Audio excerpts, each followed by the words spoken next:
ఆదిలాబాద్ జిల్లాలో శనివారం తెల్లవారుజాము నుంచి భారీ వర్షం కురుస్తుంది. జిల్లా కేంద్రంతో పాటు సిరికొండ, నేరడికొండ, ఇచ్చోడ, బోధ్, గుడిహత్నూర్, ఉట్నూర్ మండలాల్లో అధిక వర్షపాతం నమోదైంది. భారీ వర్షాల నేపథ్యంలో ప్రజలు అప్రమత్తంగా ఉండాలని ఉన్నతాధికారులు సూచించారు.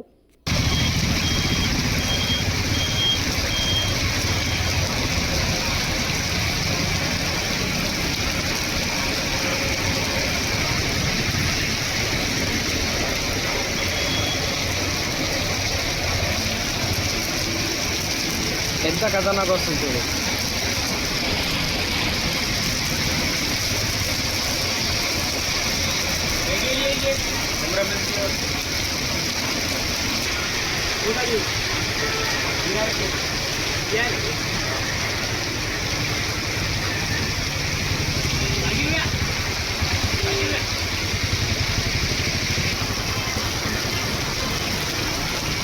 మరిన్ని అప్డేట్స్ కోసం మా ఛానల్ని సబ్స్క్రైబ్ చేయండి.